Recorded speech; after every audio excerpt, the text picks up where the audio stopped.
Only believe. Only believe. And all things are possible. Only believe. My Lord, I believe. Yes, I believe. My Lord, I believe Amen. that all things are possible. My Lord, I believe. And we all believe. My Jesus is here. My Jesus is here. And all things are possible. My Jesus is here. My Jesus is here. Thank you, Lord. My Jesus is here. And all things are possible. My Jesus is here. పరిశుద్ధ గ్రంథంలో నుండి ప్రకటన గ్రంథం 8వ అధ్యాయం 1వ వచనం చదువుదాం. ఆయన 7వ ముద్రను విప్పినప్పుడు పరలోకమందు ఇంచుమించు అరగంట సేపు నిశ్శబ్దముగా ఉండెను. చాలండి, ప్రార్థన చేద్దాం. స్తోత్రములు ప్రభువా, మహిమగల రాజా, మీకే స్తుతులు స్తోత్రాలయ్యా. నీ వాక్యము చదువుచుండగా మేమందరము లేచి నిలబడిన ఆయన గౌరవముగా లోబడి ఉన్నాము ప్రభువా. నిజముగా నాయన నీ వాక్యానికి మేము విధేయులవుతా ఉన్నాము ప్రభువా. నీ వాక్యాన్ని మేము గౌరవిస్తూ ఉన్నాము ప్రభువా. నీ కృప మాకు తోడుగా ఉంచమని అడుగుచున్నాము అయ్యా. 7వ ముద్రలో ఉన్న సంగతులు గ్రహించటానికి నీ కృపా ద్వారాలు తెరవండి. పరిశుద్ధాత్మ సన్నిధి ఈడ ఉండునుగాక. ఆయన నాయన అగ్నిస్తంభం ఈడ ప్రత్యక్షం అవునుగాక. మా ప్రవక్త మీద ఏ అగ్నిస్తంభం అయితే ఉన్నదో, ఏ సహజాతీతమైన వెలుగు మా ప్రవక్తను దర్శించినదో, అదే అగ్నిస్తంభము, అదే వెలుగు నేడు మాలో కూడా ఉండునుగాక. అయ్యా, 7వ ముద్రలో ఉన్న సంగతులు చూడటానికి, గ్రహించటానికి నీ కృప దయచేయమని అడుగుచున్నాం. వచ్చిన ప్రతి ఒక్క బిడ్డని నీ స్వాధీనమందు ఉంచుకోమని, వినగలిగిన చెవులు, గ్రహించగలిగిన హృదయాన్ని మా అందరికీ దయచేయమని, అనారోగ్యంగా ఉన్న ప్రియబిడ్డలను స్వస్థపరచండి. ఆర్థిక ఇబ్బందుల చేత ఇబ్బంది పడుతున్న బిడ్డలు ఆర్థిక ఇబ్బందుల నుంచి విడిపించండి. లోక కార్యాల నుండి విడిపించండి. పూర్తిగా నీ మీద ఆధారపడే కృప నీ ప్రియబిడ్డలు అయిన అనేకులకి ఇవ్వండి నాయన. ఎత్తబడే విశ్వాసం ఇవ్వండి నాయన. ఎత్తబడే ప్రత్యక్షత ఇవ్వండి నాయన. నీ కృపా ద్వారాలు తెరవమని అడుగుచున్నాము. ప్రతి వ్యక్తిని దర్శించమని అడుగుచున్నాము. కృప కలిగిన నీ హస్తాలకి మమ్మల్ని అందరినీ సమర్పించుకుంటూ మహిమ, ఘనత, ప్రభావాలు మీరు పొందుకోమని, కొద్ది నిమిషాలు మా అందరితో మాట్లాడమని నజరేయుడైన యేసుక్రీస్తు నామములో ప్రార్థన చేసి అడిగి వేడుకొనుచున్నాము. ఆమేన్. హల్లెలూయా. కూర్చుందాం.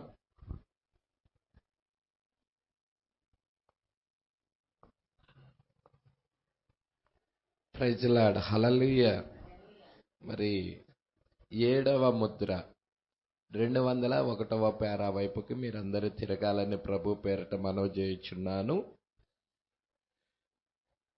201 201వ పేర. చాలా అద్భుతమైన విషయాలు ఇక్కడ ఉన్నాయి. వాటిని మనం ధ్యానం చేసుకోబోతున్నాం. దేవుడికి మహిమ కలుగునుగాక. మరి 7వ ముద్రలో మనం చూచినట్లయితే మరి 6వ ముద్ర 6వ అధ్యాయములో 1 నుండి 6 ముద్రల వరకు ప్రకటన గ్రంథం 6వ అధ్యాయంలో రాయబడి ఉన్నాయి. 7వ ముద్ర వచ్చేసేదలకి 8వ అధ్యాయంలో రాయబడి ఉన్నది. ఆ మధ్యలో 6వ అధ్యాయానికి 8వ అధ్యాయానికి మధ్యలో ఒక అధ్యాయం గ్యాప్ ఉన్నది. ఆ ఖాళీలో ఏమున్నదో మనము చూడబోతా ఉన్నాము. Praise lord. 201వ పేర కనుక మీరు చూచినట్లయితే, హల్లెలూయా, ఇక్కడ ఆయన మోషేకు చెప్పినట్లు ఇజ్రాయేలు అక్కడ 400 సంవత్సరాలుగా ఉండెను. ఇక్కడ నిజంగా 400 సంవత్సరాలుగా ఇజ్రాయేల్ ప్రజలు ఉంటారని దేవుడు అబ్రహాముతో చెప్పి ఉన్నాడు. దానినే తీసుకొస్తున్నాడు ప్రవక్త కూడా ఇక్కడ. వారు ఆ సమయం వరకు అచ్చటికి వెళ్ళి ఉండవలసి వచ్చెను, ఆయన అబ్రహాముతో చెప్పెను. అవునా అండి? ఎక్కడ చెప్పాడో మీరు చూసారా? ఆదికాండము 15వ అధ్యాయంలో చెప్పాడు. 400 సంవత్సరాలు అక్కడ తమది కాని స్వదేశమందు పరదేశులందు వారికి దాసులుగా ఉంటారని చెప్పాడు. హల్లెలూయా. ఇక్కడ ఏమంటున్నాడు చూడు, అబ్రహాంతో చెప్పాను, మరియు అతని యొక్క సంతానము ఒక అన్య దేశములో 400 సంవత్సరాలు నివసించెదరు. అటు పిమ్మట ఆయన వారిని ఒక బలమగు హస్తముతో బయటికి తీసుకొని వచ్చును. హల్లెలూయా. ఈ మొదటి నిర్గమములో ఎలాగ వారిని బయటికి తీసుకొని వస్తున్నాడు? బలమైన హస్తము. హల్లెలూయా. మీరు చూస్తున్నారా అండి? మన కాలంలో కూడా బలమైన హస్తము దిగొచ్చినదా? దేవుడికి మహిమ కలుగునుగాక. అరచెయ్యంత మేఘము. మరి ఎందుకు? మనల్ని విడిపించటానికి, విమోచించటానికి, వాగ్దాన దేశానికి తీసుకెళ్లటానికి, వారిని వాగ్దాన దేశానికి తీసుకెళ్లటానికి ఒక బలమైన హస్తము వారి దగ్గరికి వచ్చినట్లయితే, మనల్ని కూడా మన యొక్క వాక్యపు శరీరంలోకి తీసుకెళ్లటానికి మన కాలంలో కూడా బలమైన హస్తము వచ్చి ఉన్నది. ప్రజల ఇంకొంచెం ముందుకు చూద్దాం.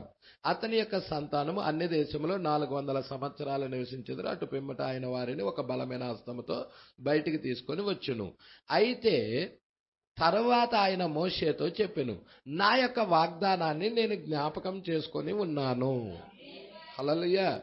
నేను దాన్ని నెరవేర్చుటకు వచ్చి ఉన్నాను. మరి దేవుడు వాగ్దానాన్ని నెరవేర్పు చేయటానికి దిగొచ్చాడు. హల్లెలూయా. ఈ చివరి కాలంలో కూడా దేవుడు వాగ్దానం చేసిన వాక్యాన్ని నెరవేర్పు చెయ్యటము కోసం ఈ కాలంలో కూడా దిగొచ్చాడా? మోషే కాలంలో దిగొచ్చిన దేవుడు మన కాలంలో కూడా దిగొచ్చాడు. ప్రజల మీరు చూడండి, నిర్గమాకాండము 3వ అధ్యాయంలో గనక చూసినట్లయితే చూడమ్మా, అమోరీలు, హివ్వీలు, యెబూసీయులు కాబట్టి ఐగుప్తీయుల చేతిలో నుండి వారిని విడిపించుటకు ఆ దేశములో నుండి విశాలమైన మంచి దేశమునకు, అనగా కానానీయులకు, హిత్తీయులకు, అమ్మోరీయులకు, పెరెర్జీయులకు, హివ్వీలకు, యెబూసీయులకు నివాస స్థానమైన పాలు తేనెలు ప్రవహించు దేశమునకు వారిని నడిపించుటకు దిగి వచ్చి ఉన్నాను. అంటే దేవుడు మొదటి నిర్గమంలో దిగొచ్చాడు. ఇప్పుడు మనమున్నది 3వ నిర్గమం, తృతీయ నిర్గమం. దేవుడు మన కాలంలో కూడా దిగొచ్చాడు. పరలోకము నుండి భూమి మీదకి ఆయన దిగి వచ్చిన దేవుడై ఉన్నాడు. దేని కొరకండి? అక్కడ ఇజ్రాయేల్ ప్రజలని ఐగుప్తు బానిసత్వము నుండి విడిపించి వాగ్దాన దేశానికి తీసుకెళ్లటానికి. ఇక్కడ దేని కొరకు దిగి వచ్చాడంటే సంఘ శాఖల నుండి విడిపించి మన వాక్యపు శరీరములోనికి తీసుకొని వెళ్ళటానికి దేవుడు మన కాలంలో కూడా దిగొచ్చాడు. హల్లెలూయా. ఎంతమంది ఇక్కడే ఉన్నారు? మరి ఎంతమంది ఆచారాల ద్వారా విడిపించబడ్డారు, సిద్ధాంతాల ద్వారా విడిపించబడ్డారు, మానవ కల్పిత బోధల ద్వారా విడిపించబడ్డారు? ఒకప్పుడైతే మనము ముగ్గురు దేవుళ్ళని నమ్ముతుండేవాళ్ళం, త్రియేక దేవుడని, త్రిత్వమైన దేవుడని, అలాంటి యొక్క ఆచారాలతో ఉండేవాళ్ళం. అయితే దేవుడు దిగివచ్చి మనలని అలాంటి యొక్క బోధల నుండి బయటికి తీసుకొచ్చాడు. మీకు తెలుసా మోషేలోకి ఆయన దిగొచ్చాడన్న సంగతి? ఈ కాలంలో కూడా ఒక ప్రవక్తలోకి ఆయన దిగొచ్చాడన్న సంగతి. అందుకే 202వ పేర, దేవుడు మరువడు. ఆయన తన యొక్క ఆశీర్వాదాలను ఏ విధముగా మరిచిపోడో అదే విధముగా ఆయన శాపాలను కూడా మరిచిపోడు. ఆశీర్వాదాలను మరవని దేవుడు, శాపాలను కూడా మరవడు. అయితే ఆయన చేయు ప్రతి వాగ్దానముతోనూ ఆయన నిలిచి ఉంటాడు. ఆయన వాగ్దాన వాక్యముతో నిలిచుండే దేవుడు, వాక్యముతో ఉండే దేవుడు. అది లోకానికి వ్యతిరేకంగా ఉండినప్పటికీ ఆ వాగ్దాన వాక్యముతో ఆయన నిలబడే దేవుడై ఉన్నాడు. హల్లెలూయా. మీరు గనక గమనించిన ఎడల ఇక్కడ వారెందుకు తప్పిపోయారో ఇచ్చట ఉన్నది. హల్లెలూయా. మనము 7వ అధ్యాయములో ఏం చూసామండి? మీరు చూడండి, సజీవుడగు దేవుని ముద్ర కలిగిన దూత సూర్యోదయ దిశ నుండి వస్తున్నాడు. అక్కడ తన దాసులను ముద్రించటానికి. ఎవరండి ఆ దాసులు? ఇజ్రాయేల్ ప్రజలై ఉన్నారు. మీరు చదవమ్మా, లేఖనం ఒకసారి చదవమ్మా. ఈ దూత మేము మా దేవుని దాసులను వారి నొసళ్ళయందు ముద్రించు వరకు భూమికైనను సముద్రమునకైనను చెట్లకైనను హాని చెయ్యవద్దని బిగ్గరగా చెప్పెను. మరియు ముద్రించబడిన వారి లెక్క చెప్పగా వింటిని. ఇజ్రాయేల్ గోత్రాలన్నిటిలో ముద్రించబడిన వారు 1,44,000 మంది. అన్నిటిలో, ఇజ్రాయేల్ గోత్రాలన్నిటిలో మొత్తం ఎంతమంది? 1,44,000 మంది ముద్రించబడ్డారు. ప్రజల్లా, మీరు జాగ్రత్తగా చూడండి. ఇక్కడ కొన్ని విషయాలు ప్రవక్త బయటికి తీసుకొని వస్తున్నాడు. హల్లెలూయా. ఏం తీసుకొని వస్తున్నాడంటే, మరి ఈ యొక్క దేవుడు ఎప్పుడు ముద్రించారు వారిని? దేవుడు వారిని ఎప్పుడు ముద్రించాడు? హల్లెలూయా. మీరు చూస్తున్నారా? 1,44,000 మంది ముద్రించబడుతున్నారు. వారు జగత్పునాది వేయబడక ముందే ఎన్నుకోబడి ఉన్నారు. వారు ఎప్పుడైతే నిర్ణయ కాలములో వారు రంగం మీదకి వస్తున్నాడో ఆ పరిశుద్ధాత్మ వారిని ముద్రిస్తా ఉన్నది. దేవుడికి మహిమ కలుగునుగాక, దేవుడికి మహిమ కలుగునుగాక. ఇక్కడ మీరు చూడండి, మొత్తము మరి ఒక్కొక్క గోత్రములో 12,000 చొప్పున 12 గోత్రాలలో మరి 12 1,44,000 మంది. ఒక్కొక్క గోత్రంలో 12,000 చొప్పున 12 గోత్రాలలో 12,000 ఇంటూ 12 ఎంత అంటే 1,44,000 మంది అవుతున్నారు. అయితే ఇక్కడ మీరు చూసినట్లయితే 2 గోత్రాలు మిస్ అయిపోతున్నాయి. హల్లెలూయా.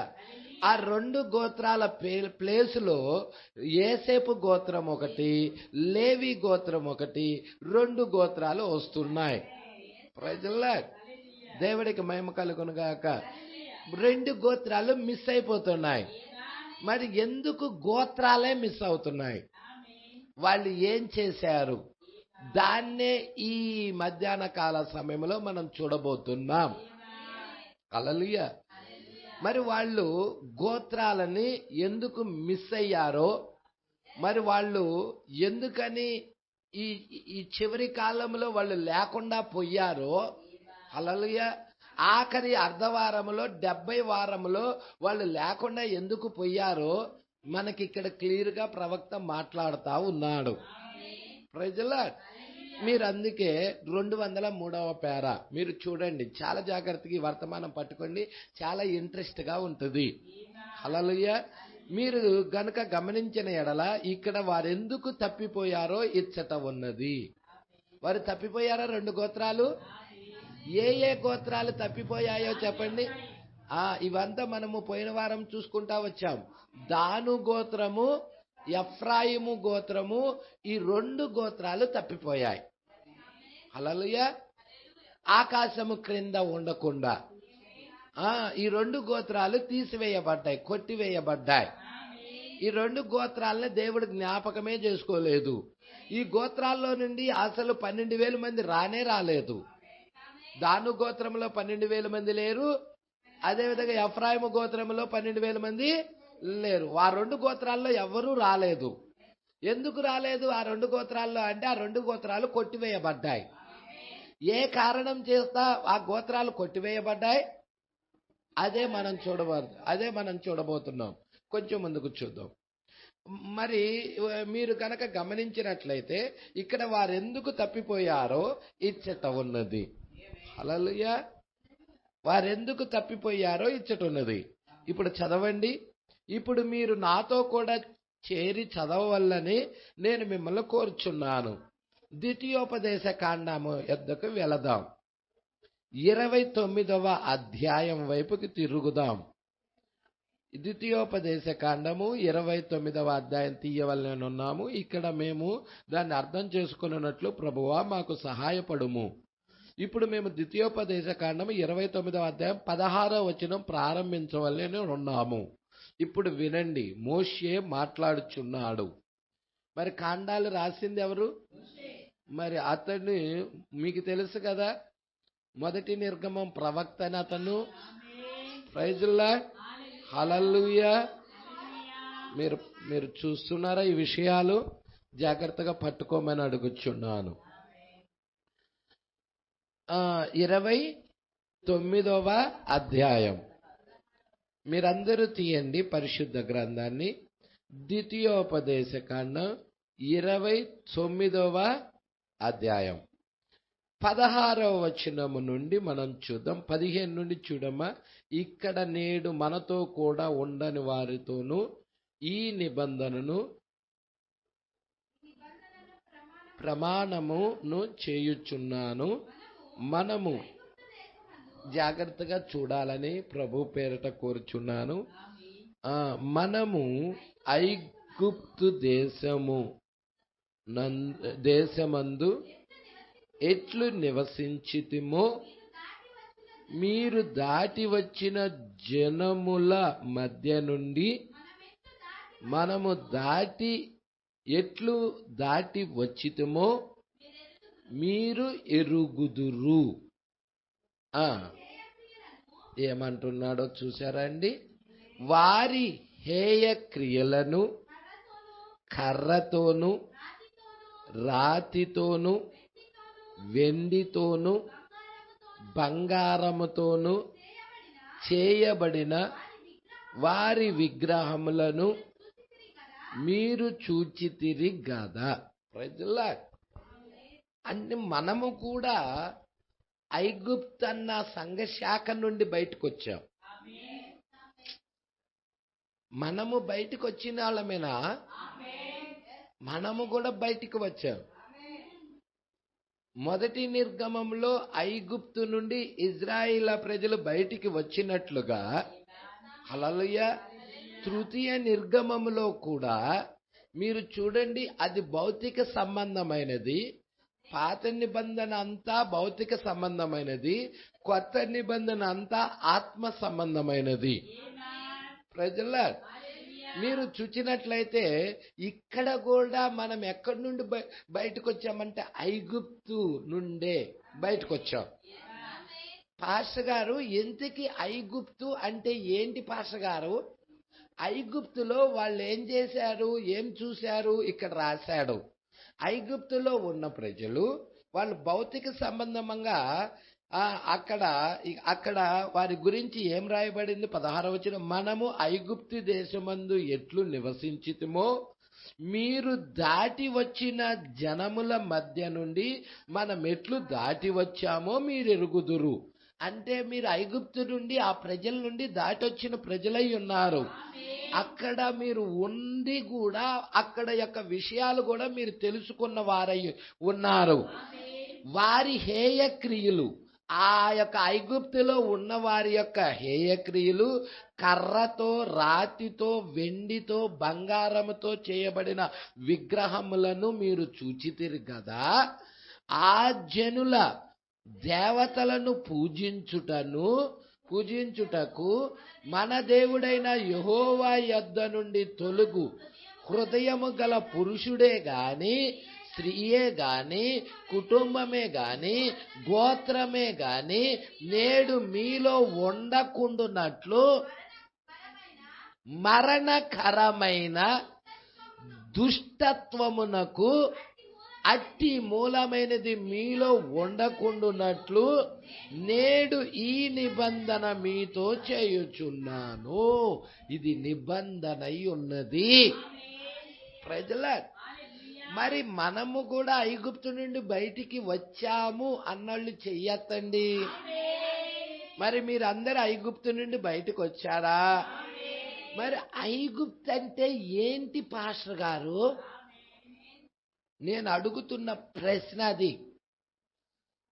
ఐగుప్తు నుండి మీరు బయటకు వచ్చారన్నారు, మంచిది. ఇంతకీ ఐగుప్తు అంటే ఏంటి? ఎక్కడి నుండి వచ్చారు? ఆయా మత శాఖ సంస్థల నుండి బయటకు వచ్చాం. కొందరు బాప్టిస్టు నుండి వచ్చారు, కొందరు పెంతుకోస్తు నుండి వచ్చారు, కొందరు లూథర్ నుండి వచ్చారు, కొందరు ఆయా మత శాఖ సంస్థల్లో మగ్గిపోతూ బానిసత్వం కింద ఉన్నవారు. ఈ సునాదన బూర, ఈ 7వ దూత బూర మనల్ని బానిసత్వము నుండి బయటికి తీసుకొని వచ్చినది. మోషే వర్తమానము ఇజ్రాయిల్ ప్రజలని ఎలా బయటికి తీసుకొని వచ్చినదో, అన్యజనులైన మనలను కూడా ఏలియా వర్తమానము ఆ యొక్క ఐగుప్తన్న సంఘ శాఖల నుండి బయటికి తీసుకొని వచ్చినది. హల్లెలూయా. ఇప్పుడు ఐగుప్తు అంటే ఏంటి? సంఘ శాఖ, సంఘ శాఖలు. హల్లెలూయా.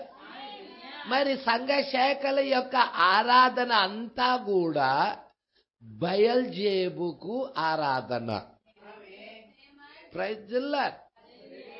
మరి సంఘ శాఖలలో ఒక్క దేవుడికి బదులుగా 3 దేవుళ్ళు ఆరాధిస్తారు. అవునా కదా? సంఘ శాఖలలో వాక్యానికి బదులుగా ఆచారాలు ఉన్నాయి. అవునా కదా? లేవా? Praise the lord. వాక్యము ప్లేసులో వాళ్ళు ఆచారాలు పెట్టి అవే దైవత్వమని ప్రజలని ఒప్పింప చేస్తున్నారు. Praise the lord. ఇక్కడ ప్రవక్త పవర్ఫుల్ గా చెప్తున్నాడు. చాలా జాగ్రత్తగా మీరు పట్టుకోవాలి. ఇక్కడ ప్రవక్త ఏం చెప్తున్నాడో చూడండి. మొట్టమొదటి సమస్తాగతమైన సంఘము పేరు ఎవరైనా చెప్తారా? రోమన్ క్యాథలిక్ సంఘం. తర్వాత దాని నుండి వచ్చిన లూథర్ సంఘం, మెథడిస్ట్ సంఘం, బాప్టిస్ట్ సంఘం, పెంతెకోస్తు సంఘం, ఆయా డినామినేషన్ సంఘాలన్నీ కూడా దాని కూతుళ్ళై ఉన్నాయి. అవన్నీ కూడా సమస్తాగతమైన సంఘాలు. పట్టుకుంటున్నారా? మొట్టమొదట సంస్థాగతమైన సంఘం ఏంటి అంటే రోమన్ క్యాథలిక్ సంఘమై ఉన్నది. ఇప్పుడు దాని గురించి మనం చూడబోతున్నాం. జాగ్రత్తగా చూడండి. 204 పేరా. ఒక చిన్న విగ్రహమును లేక అటువంటి దానిని దేనినో ఒక చిన్న పరిశుద్ధ సిసిలియా విగ్రహమును అందరూ మోసుకొని వెళ్ళిరి. అవునా? అవునా?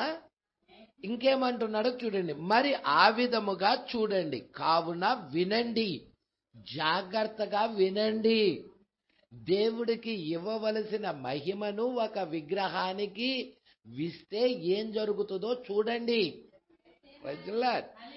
మీరు జాగ్రత్తగా పట్టుకోండి. ఈ జనుల దేవతలను పూజించుటకు మన దేవుడైన యెహోవా యొద్ద నుండి తొలుగు హృదయము గల పురుషుడే గాని, అండర్లైన్ చేయండి ఆ మాట. ఏమని చెప్పాడు ఇక్కడ?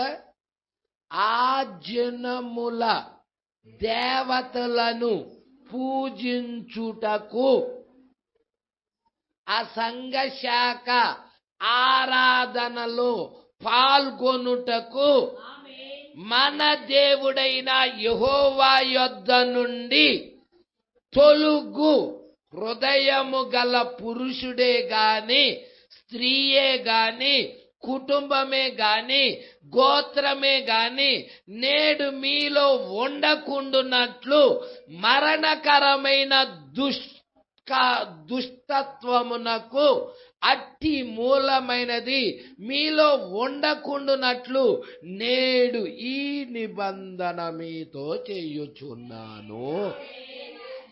ఎవడైనా దానితో ఏకీభవిస్తే, దానితో పాల్గొంటే ఏం జరుగుతుందంట? గోత్రము లేపబడుతుంది. ఆమెతో మాత్రమే కాదు, ఆమె ఒక్కదాంతో మాత్రమే కాదు, ఆమె భర్త, ఆమె పిల్లలు, ఆమెకి పుట్టిన మనవళ్ళు, ఆమె కింద ఉన్న గోత్రం అంతా, అతడి కింద ఉన్న గోత్రం అంతా కొట్టివేయబడుతుంది. గోత్రం మొత్తమా పాస్టర్ గారు? మొత్తం. ఎంత డేంజరస్ అండి!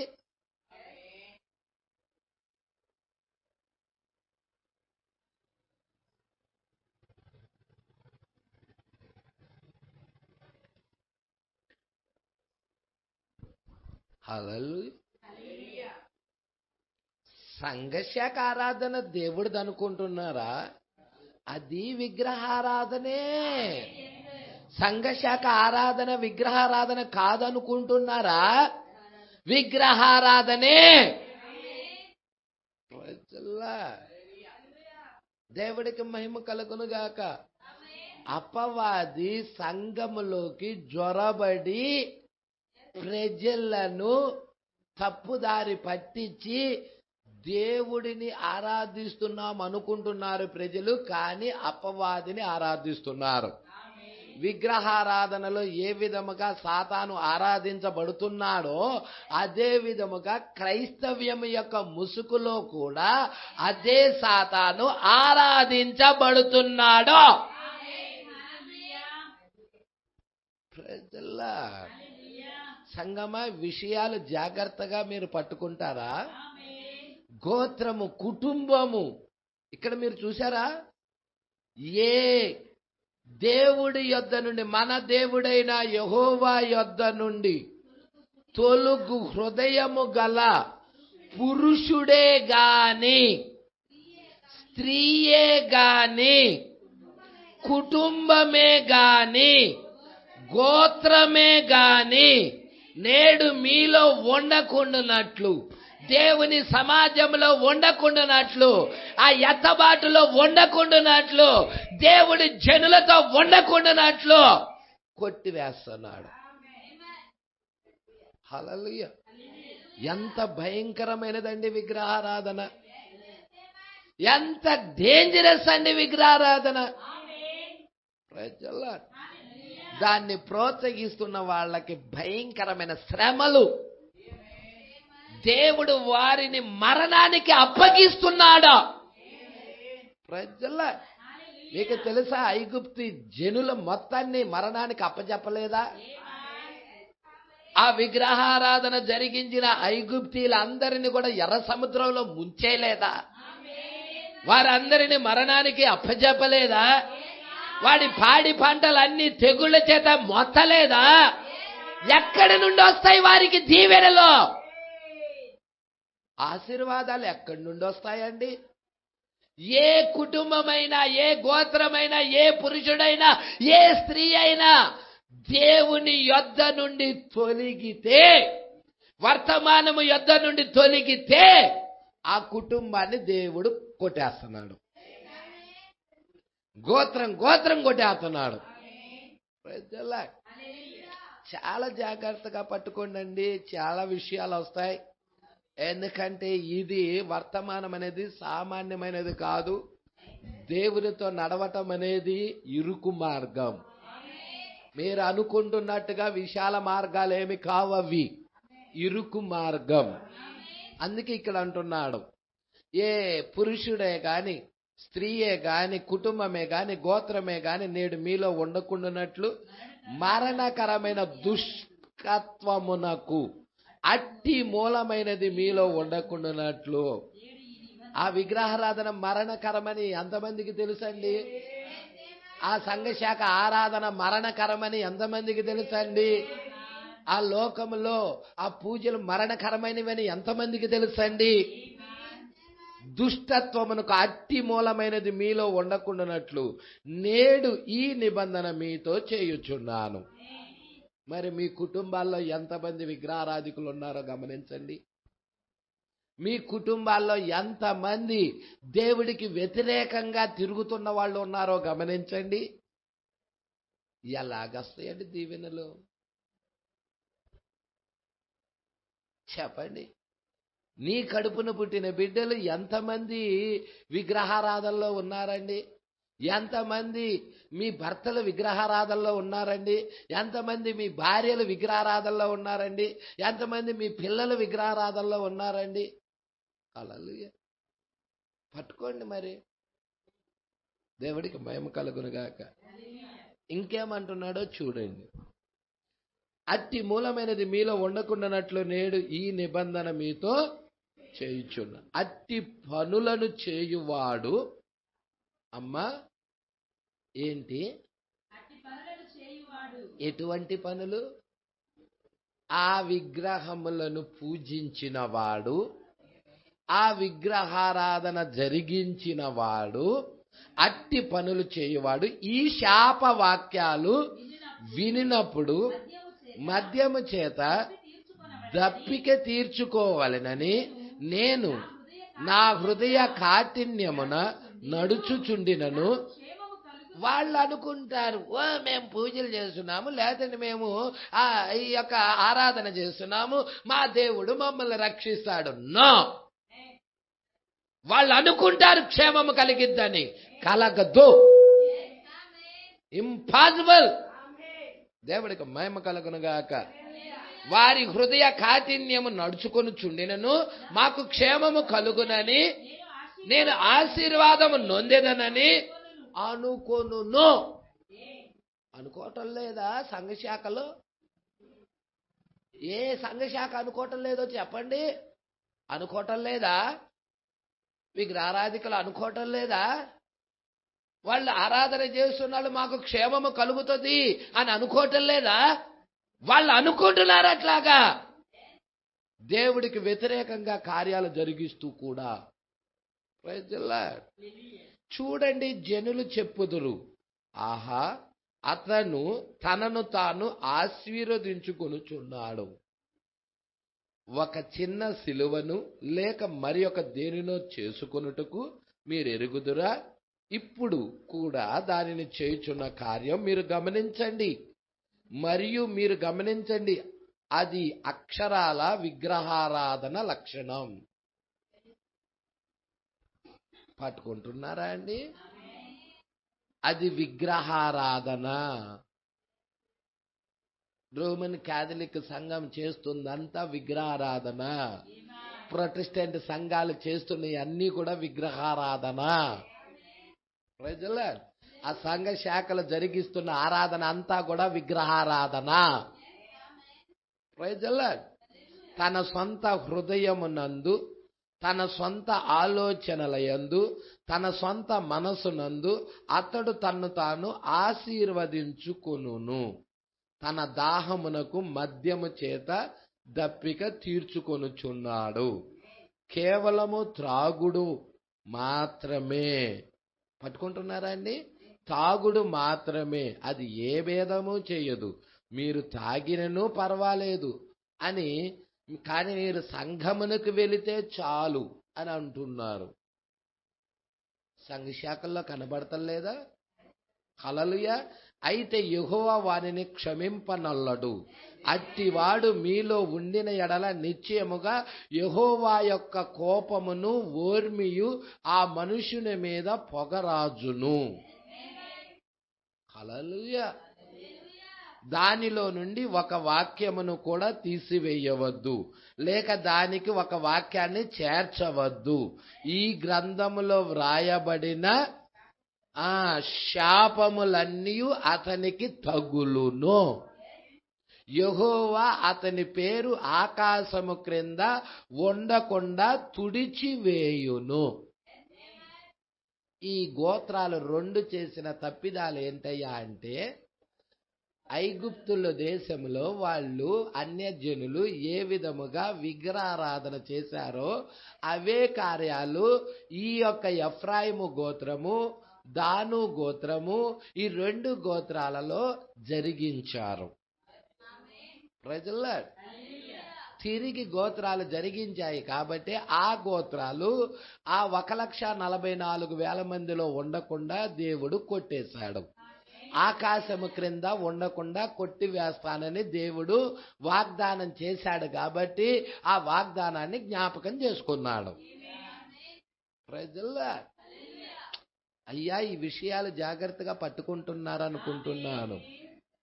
207వ పేర, అది అతను ఇక్కడ భూమి మీద ఉండినప్పుడు చూడండి, ఆకాశము క్రింద. అవునా? ఆకాశము క్రింద అంటే భూమి మీద ఉండినప్పుడు. హల్లెలూయా. పట్టుకుంటున్నారా? అయితే ఇక్కడ మీరు చాలా జాగ్రత్తగా పట్టుకోవాలి. మరియు ఈ ధర్మశాస్త్ర గ్రంథములో వ్రాయబడిన నిబంధన శాపములన్నిటిని బట్టి వారికి కీడు కలగజేయుటకై యెహోవా ఇజ్రాయేల్ గోత్రాల్లో నుండి వారిని వేరుపరుచును. అవునా? యెహోవా వారిని ఏం చేస్తున్నాడండి?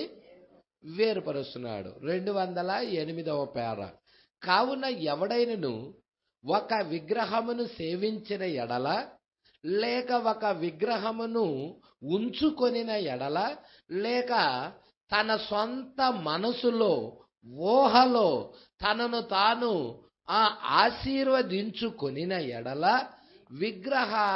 విగ్రహములను ఆరాధించిన ఎడల, దేవుడు చెప్పెను, ఏ పురుషుడైనను, ఏ స్త్రీ అయినను, ఏ కుటుంబమైనను, లేక ఏ గోత్రమైనను అతని పేరు జనుల మధ్య నుండి పూర్తిగా తుడిచివేయబడును అని దేవుడు చెప్పాడు. పూర్తిగా తుడిచివేయబడును. ఇప్పుడు అది నిజమేనా? సంఘము చెప్పుచున్నది ఆమేన్. ఎంతటి సత్యమది! చాలా సంవత్సరాల క్రితము విగ్రహారాధన సంఘమునకు ఏ కీడు చేసినదో మరలా నేడు కూడా అదే కీడు చేస్తా ఉన్నది. మేలు చెయ్యదు. విగ్రహారాధన సంఘానికి మేలు చెయ్యదు, కీడే. హల్లెలూయా. చాలా సంవత్సరాల క్రితం విగ్రహారాధన సంఘానికి ఏ కీడు చేసినదో మరలా ఇప్పుడు అదే కీడు చేస్తా ఉన్నది. మరియు నేను గమనించాను, క్రీస్తు విరోధి ఏ విధముగా ఒక విరోధమైన కదలికను చేయుటకు ప్రయత్నించుచున్నాడో. క్రీస్తు విరోధి ఒక విరోధమైన కదలిక. దేనికి విరోధంగా ఉంటాడు? వాడి పేరే అది, క్రీస్తు విరోధి. అంటే క్రీస్తుకు విరోధముగా. క్రీస్తు ఏమై ఉన్నాడు? వాక్యమై ఉన్నాడు. వాక్యానికి విరోధముగా. వాక్యము రేత్రిపూట ప్రభురాత్రి భోజనం అందామనుకో, చెబుతుందనుకో, దానికి విరోధంగా వాడు పగలిస్తాడు. అనుకరణ పట్టుకుంటున్నాడా? ఎన్ని సంఘాల్లో మిట్ట మధ్యాహ్నం రొట్టె విరువబడుతుందో తెలుసా? అదంతా దేవుడు ఆరాధన అనుకుంటున్నారా? విగ్రహారాధన, సాతాను ఆరాధన.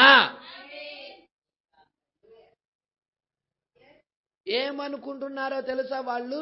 మేము దేవుణ్ణి ఆరాధిస్తున్నాము, దేవుడు మమ్మల్ని ఆశీర్వదిస్తాడు అనుకొని వాళ్ళు ఆరాధిస్తున్నారు కాదా?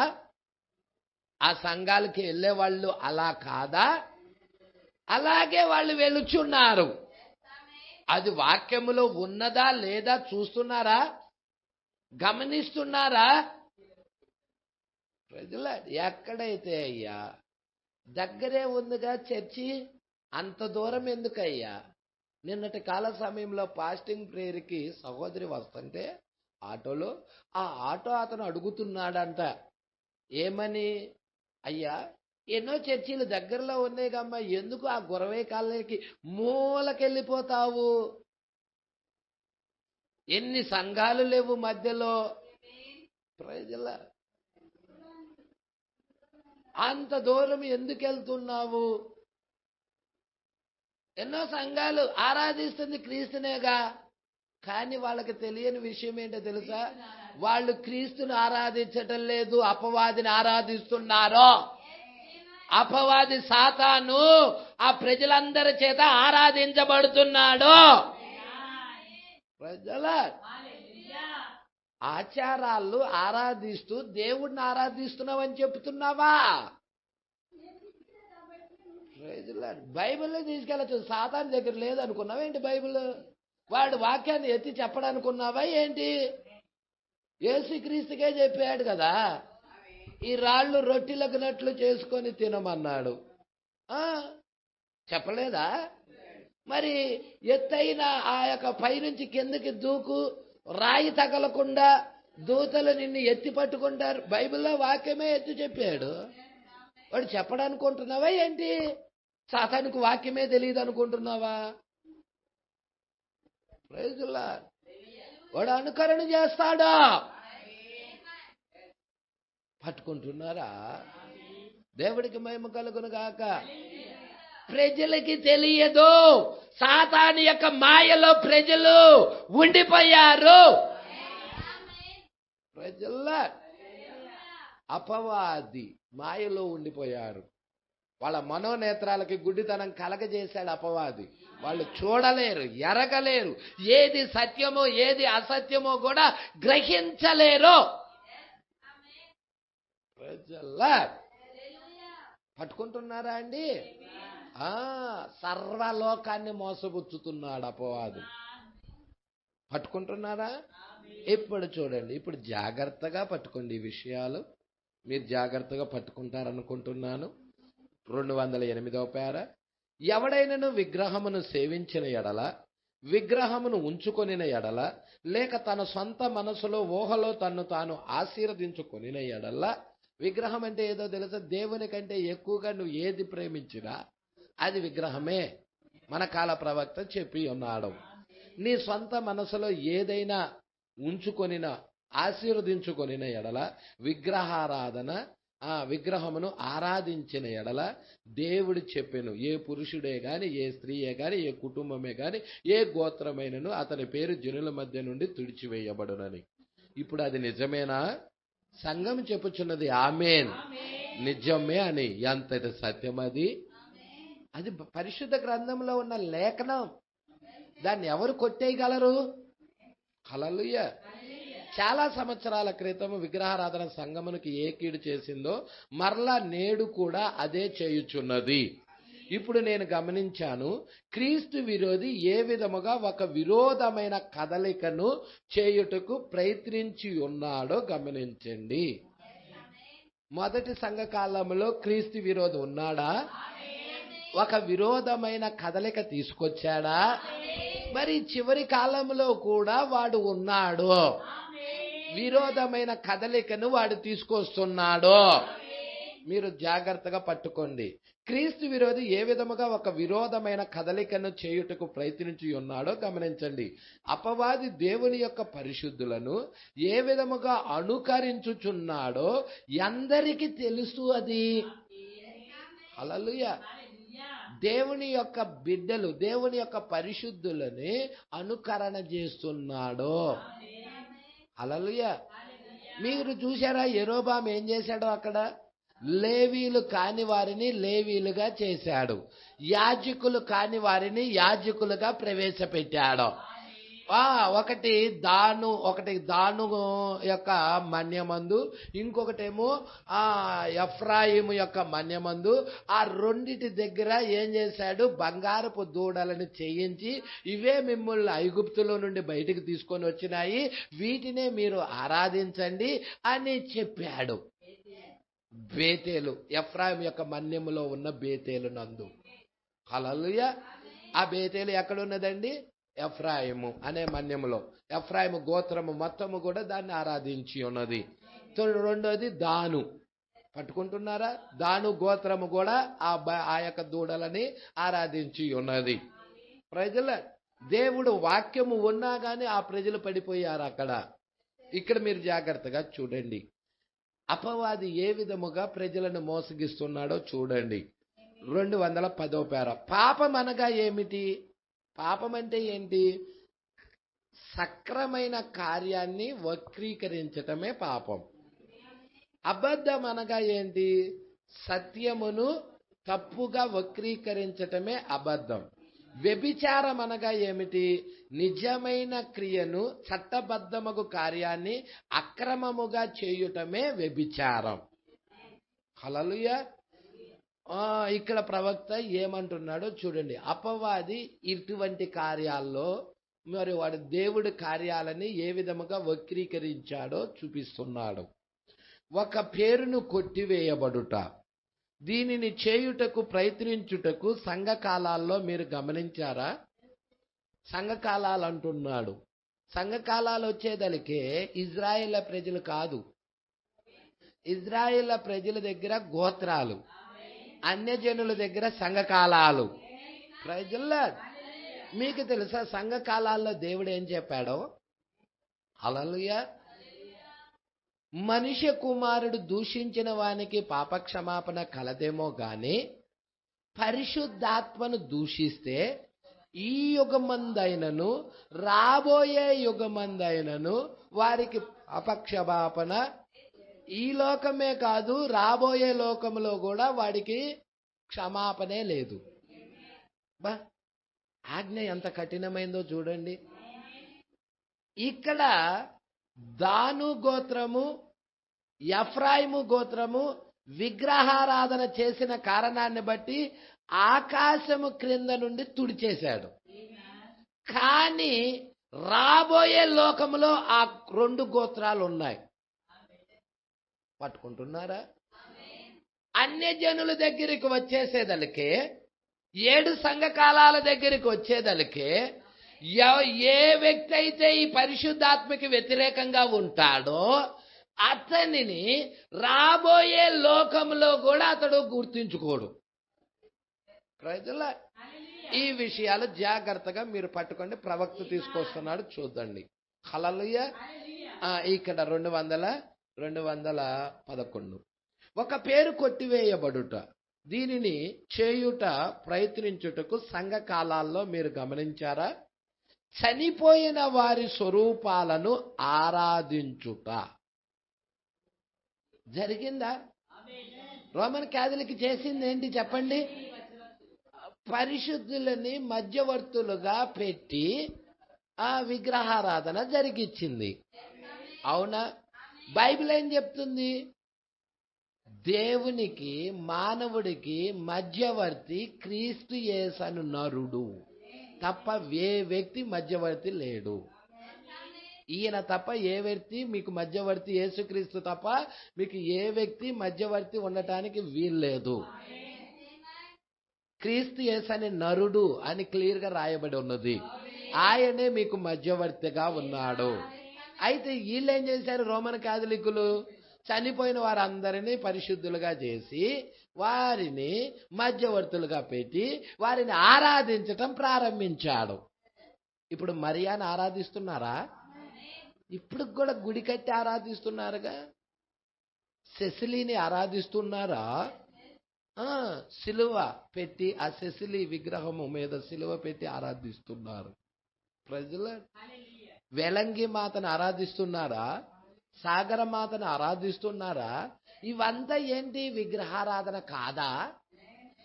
వీళ్ళందరూ ఏమంటారు? మేము ఆడకెళ్ళాము, గుండు కొట్టించుకొని వచ్చామయ్యా, మేము దేవుణ్ణి ఆరాధించుకొని వచ్చామయ్యా. వాళ్ళు వెళ్ళి దేవుడి దీవెనలు పొందుకోవాలి, శాపాలు పొందుకొని వచ్చారు. దేవుడి దీవెనలు పొందుకున్నామనుకుంటున్నారు, శాపాలు పొందుకొని వచ్చారు. ప్రజల ఏంటి పాస్టర్ గారు ఇట్లా అంటున్నావు? బైబిల్ చెప్తున్న మాటే అది.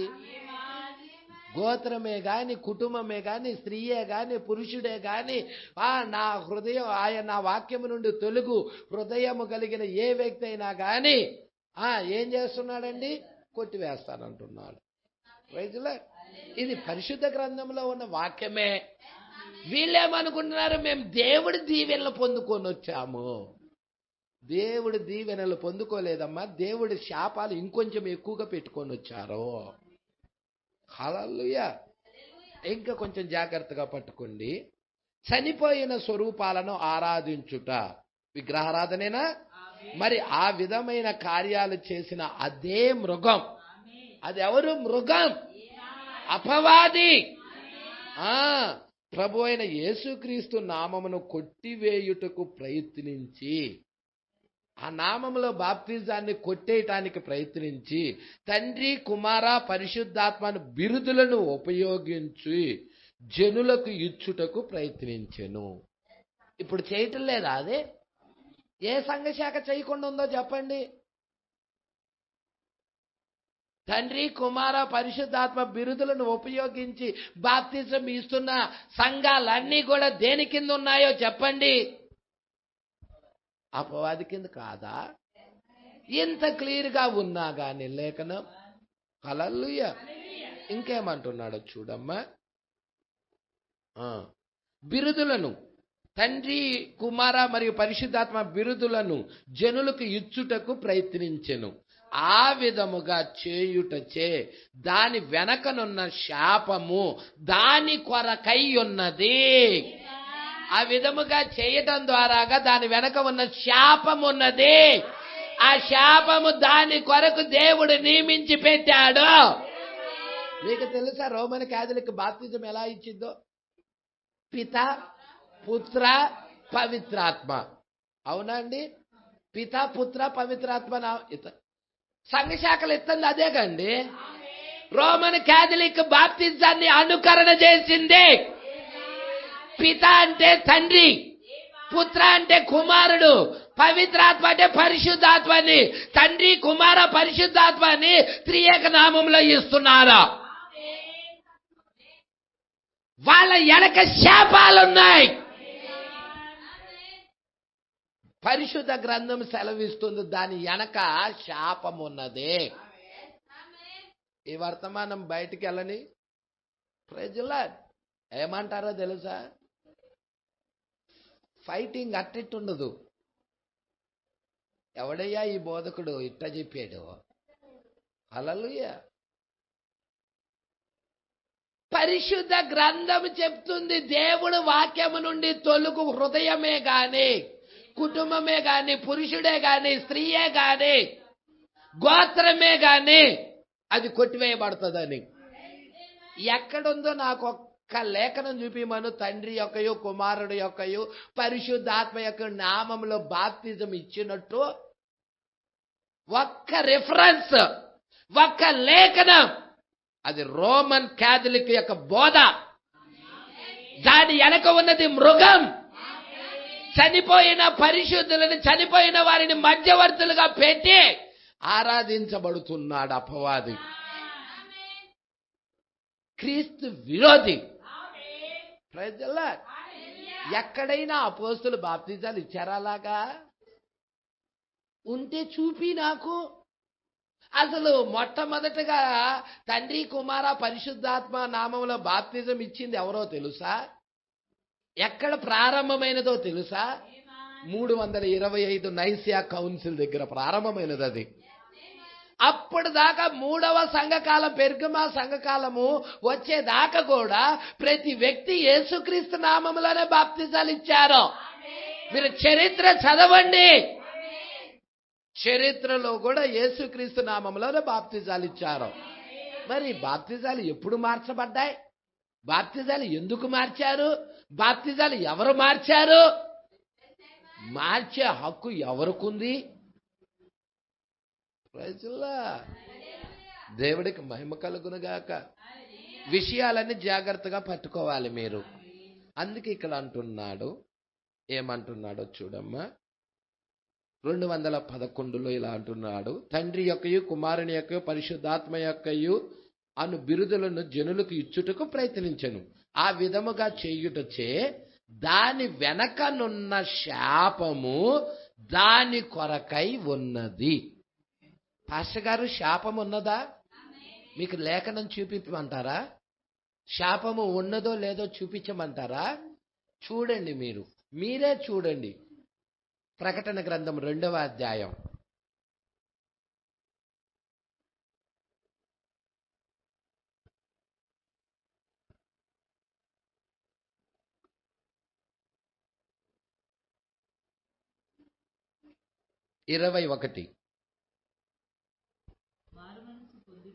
అందరూ తీయాలి. మారు మనసు పొందుటకు నేను దానికి సమయం ఇచ్చాను, కానీ అది తన జారత్వము విడిచిపెట్టి మారు మనసు పొందనొల్లదు. ఇదిగో నేను దానిని మంచము పట్టించి దానితో కూడా వ్యభిచరించువారు దాని క్రియల విషయమై మారు మనసు పొందితేనే కాని వారిని బహుశ్రమల పాలు చేతును. దాని పిల్లలను, దానికి బిడ్డలు కూడా ఉన్నారంట. అంటే అది స్త్రీయే కదండి. ఆ స్త్రీ ఎవరండి? సంఘము కాదా? అది రోమన్ క్యాథలిక్ కాదా? దానికి ఉన్న పిల్లలను కూడా దేవుడు చంపుతాను అంటలేదా? ఇంకొక రిఫరెన్స్ కూడా చూస్తారా? ప్రకటన గ్రంథం 18వ అధ్యాయం 4వ వచనం.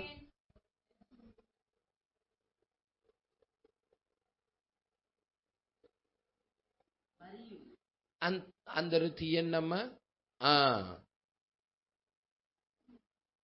మరియు ఇంకొక స్వరము పరలోకము నుండి ఇలాగు చెప్పగా వింటిని.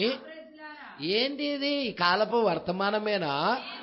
పరలోకము నుండి ఒక స్వరం వచ్చినదా?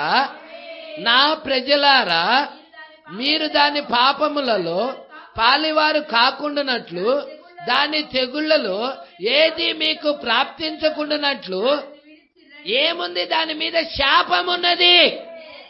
దాన్ని విడిచి బయటికి రండి. దాని పాపములు ఆకాశానికి అంటుచున్నాయి, దాని నేరములు దేవుడు జ్ఞాపకము చేసుకొని ఉన్నాడు. దానికి ఇచ్చిన ప్రకారము దానికి ఇయుడి, దానికి రెట్టింపు చేయుడి.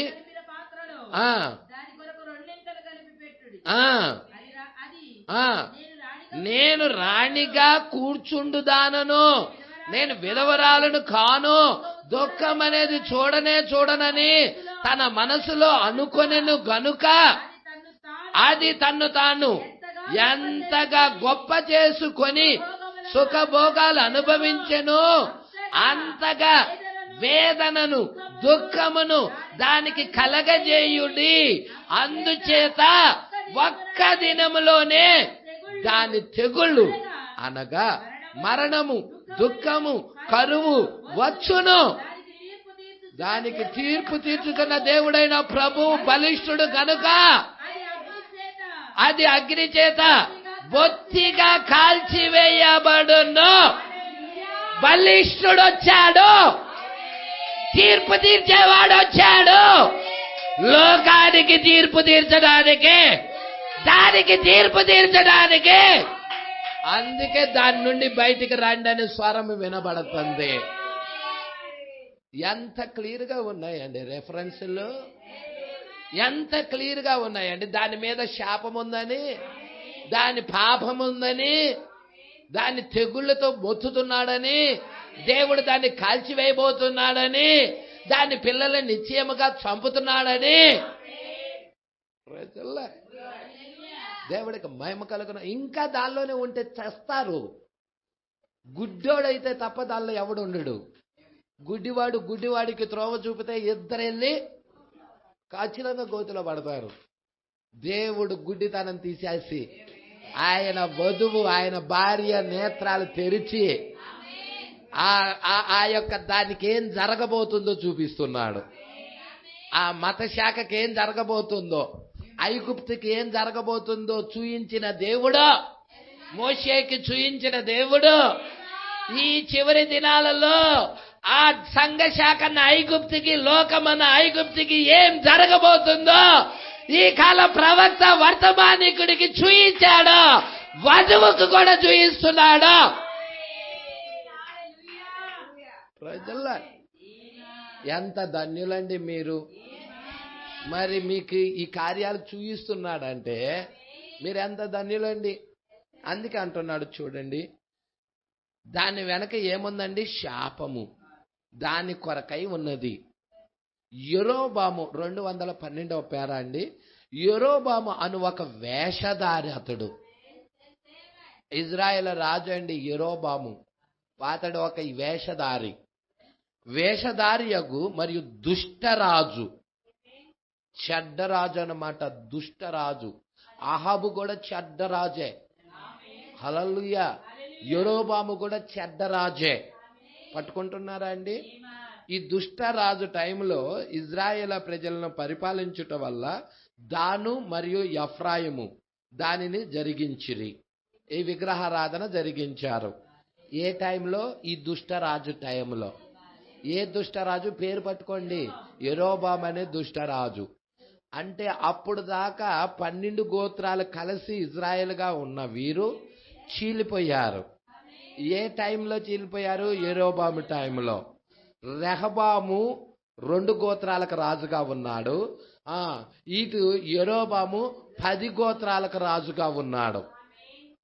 పట్టుకుంటున్నారా? ఈ 10 గోత్రాలకు రాజుగా ఉన్న యెరోబాము 2 గోత్రాలు భయంకరంగా విగ్రహారాధన చేశాయి. అందుకే అంటున్నాడు, జాగ్రత్తగా పట్టుకోండి. 1వ రాజుల గ్రంథం 12వ అధ్యాయం వైపు తిరుగుదామంటున్నాడు. మీరు పరిశుద్ధ గ్రంథము తీయాలి, చూడాలి. మరి ఆ యొక్క పాపము ఏదో, ఏం జరిగిందో, ఎందుకు ఆ గోత్రాలు కొట్టేశాడో కూడా ఇక్కడ క్లియర్గా రాయబడుతుంది. 1వ రాజుల మొదటి గ్రంథం 12వ అధ్యాయం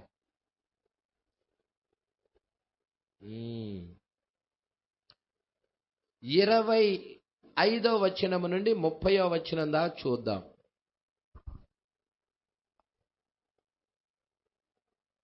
తీసారా అండి? 293వ పేజీ. తరువాత యెరోబాము ఎఫ్రాయిము, ఎక్కడండి? ఎఫ్రాయిము ప్రదేశం అది.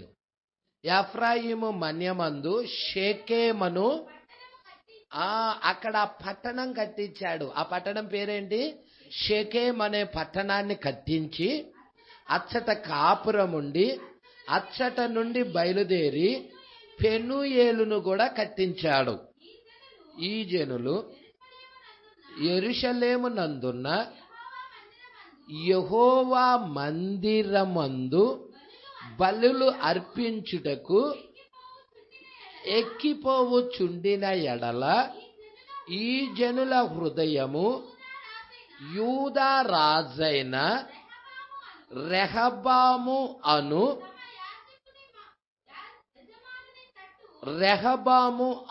తమ యజమానుని తట్టు ఇప్పుడు నన్ను రాజుగా కాకుండా ఇక రెహబామునే రాజుగా ఎంచుకొని ఇక రెహబాము తట్టు ఈ ఇజ్రాయేల్ ప్రజలందరూ తిరుగుతారేమో అని మనసులో అనుకొని యెరూషలేము దగ్గరికి వెళ్ళి ఆరాధించటానికి బదులుగా అక్కడికి వెళ్ళనీయకుండా ఏం చేస్తున్నాడో చూడండి. నేటి సంఘ శాఖలు కూడా అవే చేశాయి. చూడండి. యూదా రాజైన రెహబాము అను తమ యజమానుని తట్టు తిరుగును, అప్పుడు వారు నన్ను చంపి యూదా రాజైన రెహబాము యొద్ద మరలా చేరుదురు.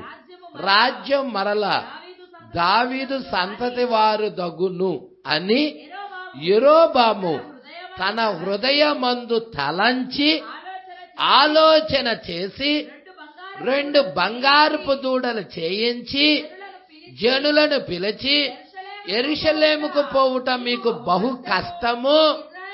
ఇజ్రాయేల్ వారలారా, ఐగుప్తు దేశములో నుండి మిమ్మల్ని రప్పించిన మీ దేవుడు ఇవే అని చెప్పి ఒకటి బేతేలు నందును ఒకటి దాను నందును ఉంచెను. దాను వరకు ఈ రెండిటిలో ఒకదానిని జనులు పూజించుట వలన రాజు చేసిన కార్యము పాపమునకు కారణమాయను. మరియు అతడు ఉన్నత స్థలాలు కట్టించి మందిరముగా ఏర్పరిచి లేవీలు కాని వారిని సాధారణమైన వారిలో కొందరిని యాజకులుగా నియమించాడు. మరియు యెరోబాము యూదా దేశమందంత జరుగు ఉత్సవము వంటి ఉత్సవము 8వ మాసము 15వ దినమందు జరుప నిర్ణయించి బలిపీఠాల మీద బలులు అర్పించుచు వచ్చెను. ఈ ప్రకారము బేతేలు నందు తాను చేయించిన దూడలకు బలులు అర్పించుచుండెను. చూసారండి, ఇవి చేయించాడు. ఇదే కదా దేవుడికి బదులుగా ఆరాధన. దేవుడి స్థానములో ఈ దూడలను పెట్టి సంఘశాఖలో జరుగుతుంది, అది కాదా? సంఘశాఖలో జరుగుతున్నది అటువంటి ఆరాధన కాదా? ప్రజల్లా సంగమా పట్టుకుంటున్నారా మీరు? ఇక్కడ జాగ్రత్తగా పట్టుకోండి. తర్వాత యెరోబాము ఎఫ్రాయిము మన్యమందు షేకెము పట్టణం కట్టించి అచ్చట కాపురం ఉండి అచ్చట నుండి బయలుదేరి పెనియేలును కట్టించెను. మరప్పుడు యెరోబాము తన హృదయంలో చెప్పుకొనెను. ఏమని చెప్పుకున్నాడు? అతని హృదయంలో ఉన్న ఆలోచన గమనించండి. ఇప్పుడు మరలా రాజ్యము దావీదు సంతతి వారు తగ్గుతుంది అని తన హృదయంలో అనుకున్నాడు. జనులు బయటికి వెళ్ళిపోవుదురేమో అనుకొని అతనిలో భయము మొదలయ్యింది. ఈ జనులు యెరూషలేమునందున్న యెహోవా మందిరమునందు బలులు అర్పించుటకి ఎక్కిపోతారేమో అనుకొని ఈ జనుల హృదయము యూదా రాజైన రెహబామును తమ యజమానిని తట్టు తిరుగును. అప్పుడు వారు నన్ను చంపి యూదా రాజైన రెహబాము యొద్దకు మరలా చేరతారు.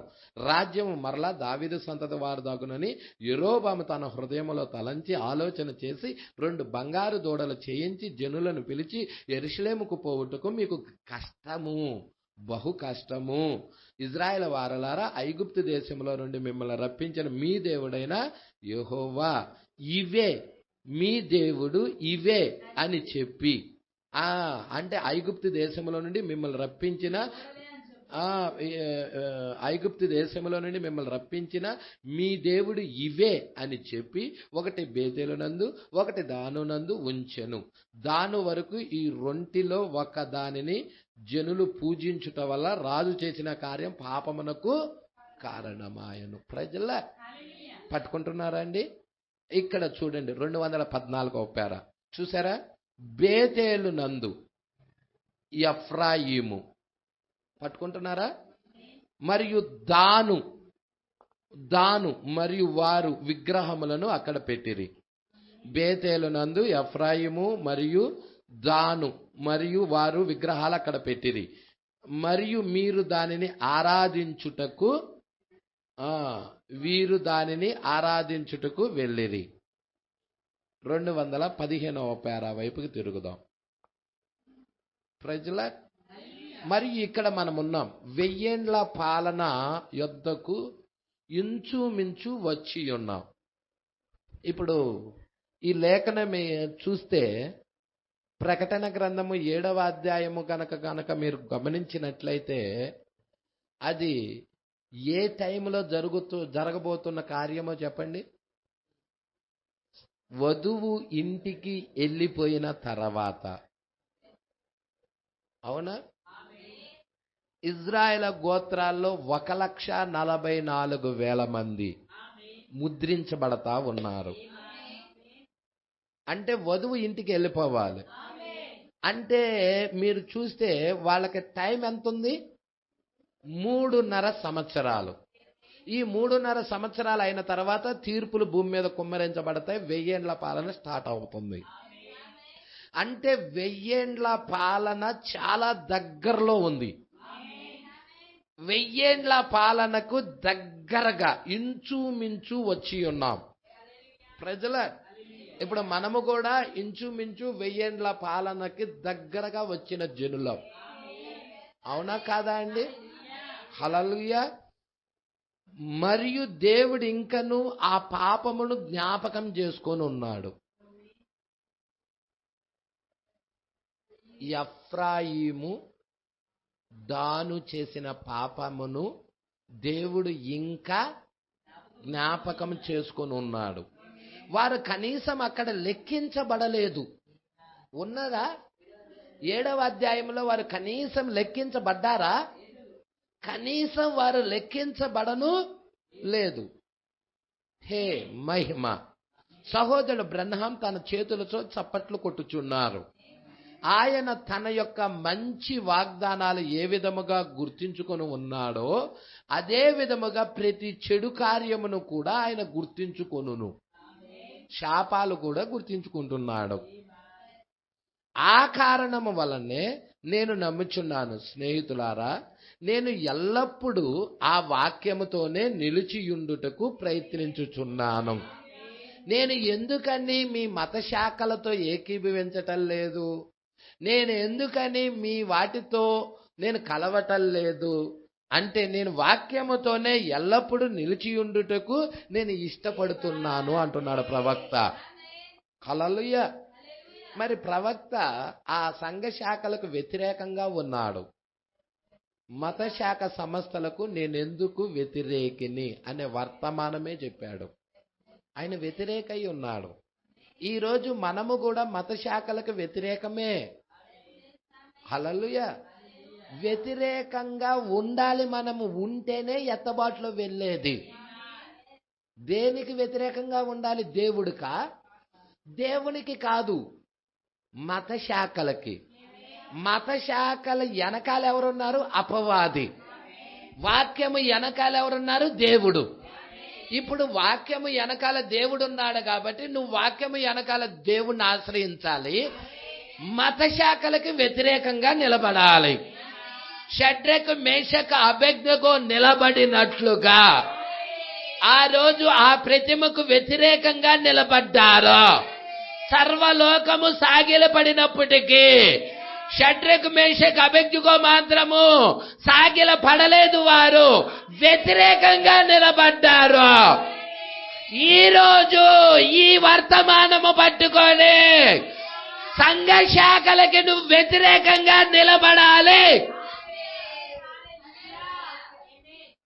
నువ్వు సంఘ శాఖలకు వ్యతిరేకంగా నిలబడలేదనుకో, నిన్ను కూడా దేవుడు సంఘ శాఖలతో పాటు అగ్నిగుండానికి నెట్టేస్తాడు. ప్రజల్లా అసలు నువ్వు వ్యతిరేకంగా నిలబడకపోతే నీకు అసలు శోధన ఏముందండి? శ్రమ ఏముందండి? ఎందుకని షడ్రకు మేషకు అబేద్నెగోలను అగ్నిగుండంలో వేశారు? మిగతా వారిని ఎందుకు వేయలేదు? మిగతా వారందరూ కూడా ఆ ప్రతిమకు సాగిలపడుతున్నారు, కానీ ఈ ముగ్గురు మాత్రము సాగిల పడటం లేదు, వ్యతిరేకంగా ఉన్నారు. అవునా? అప్పుడు వారికి కోపం వచ్చింది. హల్లెలూయా. ఈ వర్తమాన పక్షాన నువ్వు నిలబడినప్పుడు వారికి కోపం వస్తుంది. ఎందుకో తెలుసా?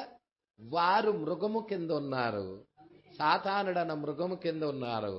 మనము దేవుడు గొర్రె పిల్లన్న గొర్రె పిల్ల, వధించబడిన గొర్రె పిల్ల క్రీస్తు కింద ఉన్నాం మనం. Praise the lord. అందుకే ఇక్కడ అంటున్నాడు చూడండి, ఇక్కడ మరియు ఇక్కడ మనం ఉన్నాము, 1000 ఏండ్ల పాలన యొద్దకు ఇంచుమించు మనం వచ్చి ఉన్నాము. హల్లెలూయా. ఇంచుమించు 1000 ఏండ్ల పాలన దగ్గరికి వచ్చేసి ఉన్నాము.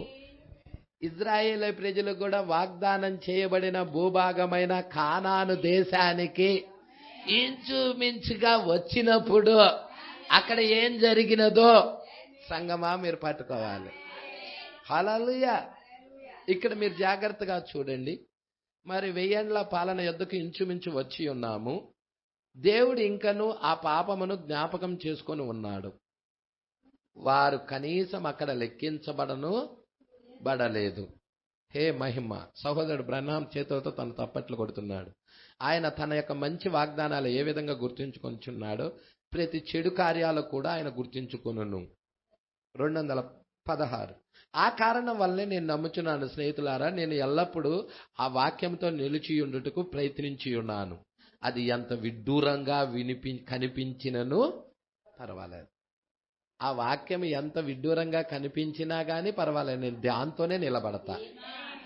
హల్లెలూయా. లోకమంతా నన్ను వెర్రివాడన్నా, పిచ్చివాడన్నా, మతి స్థిమితం లేనివాడన్నా నేను ఈ వాక్యంతోనే నిలబడతా. హల్లెలూయా.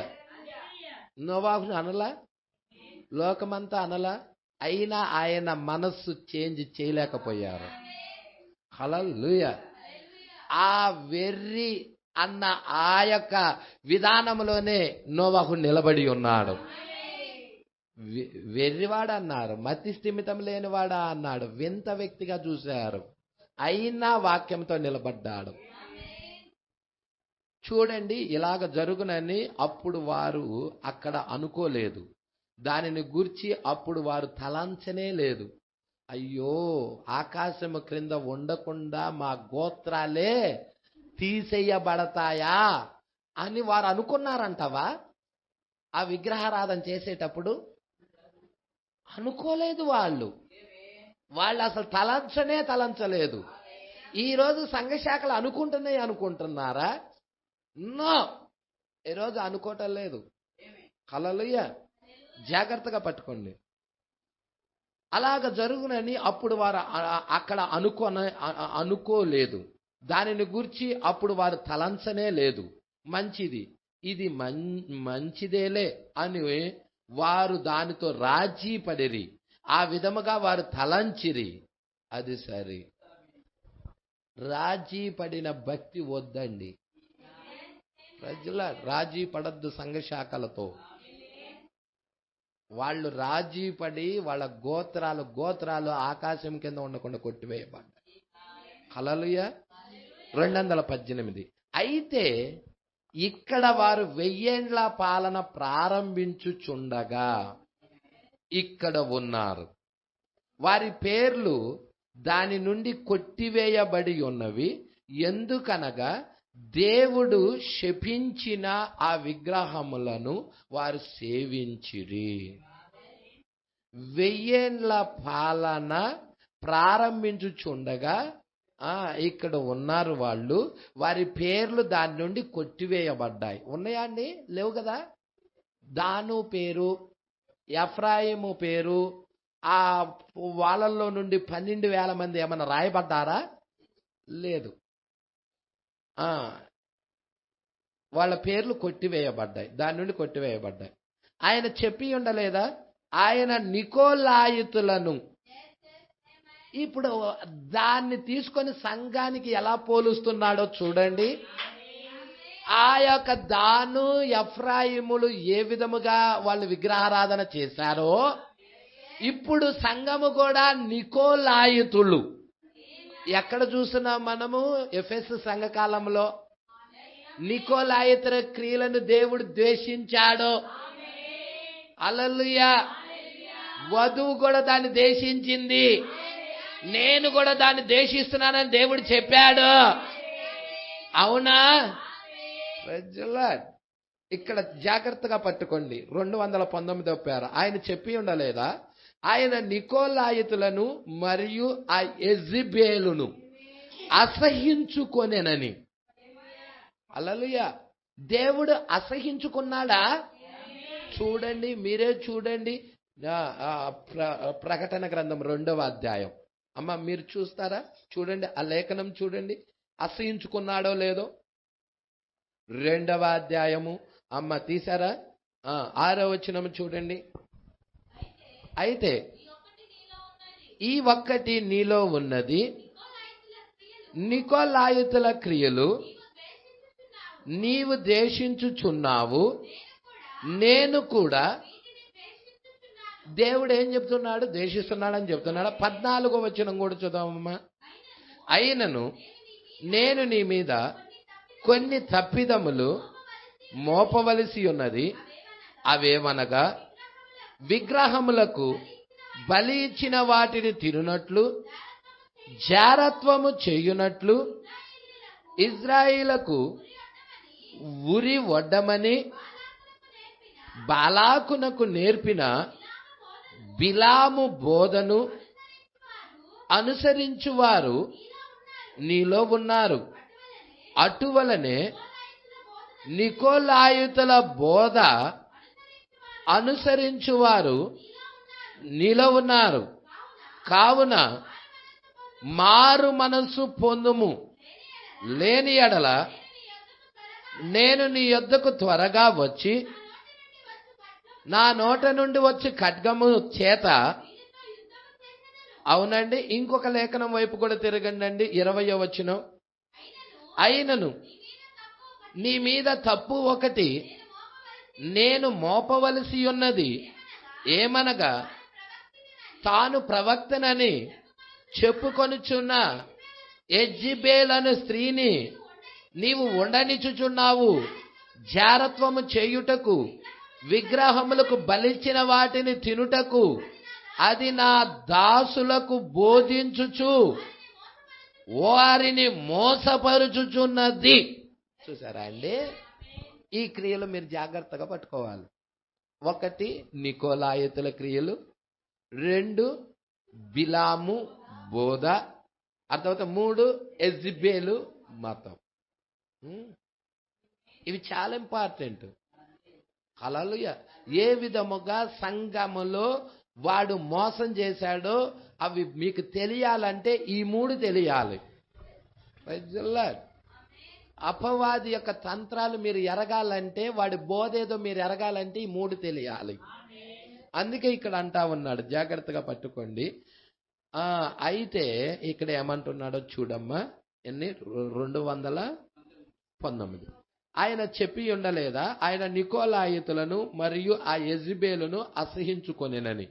దాని నుండి దూరముగా ఉండండి, దాంతో కలవద్దు, దూరముగా ఉండండి. ఆయన యెజబెలు యొక్క కుమార్తెలు మరణముతో చంపును, అనగా ఆయన యొక్క సన్నిధి నుండి నిత్య ఎడబాటు చేయుట. ఇందాక మనం చదివాము కండి 21. దాని పిల్లలను నిశ్చయముగా చంపుతానని. అది యెజబెలు కుమార్తెలేనా? మీకు తెలుసా? ప్రకటన 17 యెజబెల్ అని, రోమన్ క్యాథలిక్ యెజబెల్ అన్న సంగతి. దాని కుమార్తెలు కూడా ఉన్నారు కదా. హల్లెలూయా. ఇక్కడ చూడమ్మా. దాని కుమార్తెలు మరణముతో చంపును, అనగా ఆయన యొక్క సన్నిధి నుండి నిత్య ఎడబాటు చేయుట. ఇక దేవుడి సన్నిధిలోకి వాళ్ళు రావటానికే లేదు. ఆయన ఆ విధముగా చెప్పలేదా? దానిపై ఎన్నడూ నమ్మక ఉంచవద్దు. ఆ బోధల మీద ఎంత మాత్రం మీరు నమ్మద్దు. ఆ సంఘశాఖ ఆరాధనల మీద ఎంత మాత్రం మీరు నమ్మిక పెట్టవద్దు. దాని నుండి దూరముగా తొలగిపోండి. చదివామా? అది కూడా ప్రకటన 18:4 చదివామా? దాని పాపంలో మీరు పాలివారు అవ్వద్దు, దాని తెగుల్లో మీకు ఏది ప్రాప్తించద్దు, దాని నుండి బయటికి రండి, దూరంగా తొలగిపోండి. కావున దేవుడు గుర్తు చేసుకొనును. అక్కడ వారిని ఎలాగా గుర్తు చేసుకున్నాడో ఈ సంఘ కాలాల్లో కూడా దేవుడు గుర్తు చేసుకుంటున్నాడు.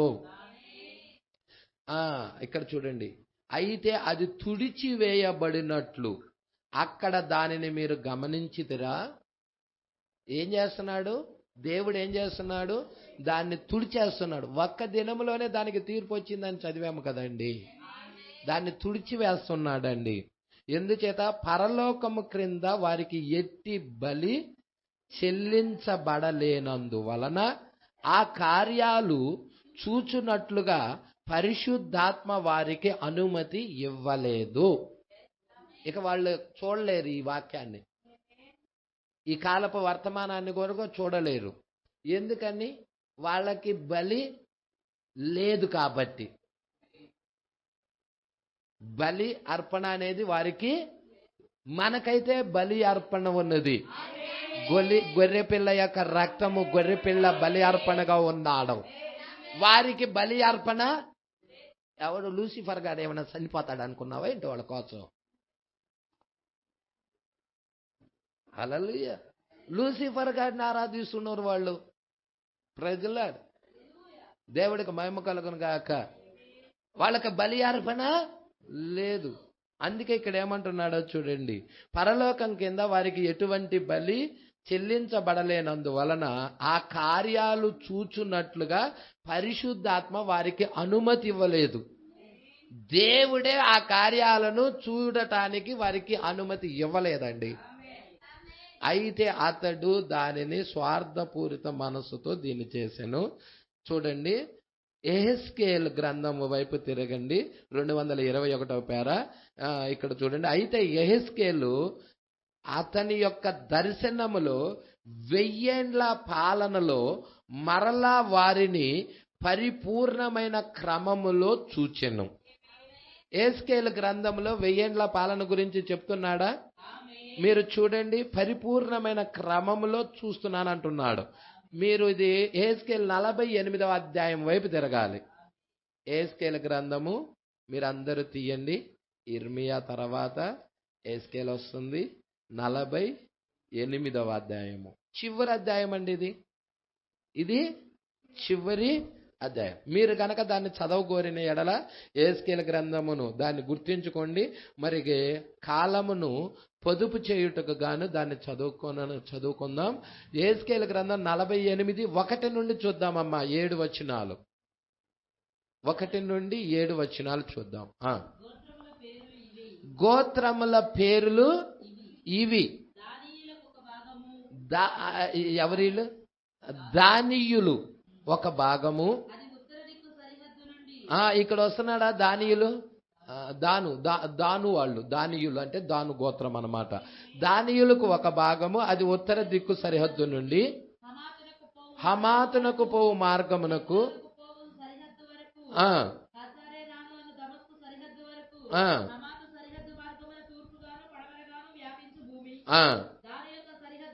దాను యొక్క దానీయులు అంటే దాను అన్నమాట.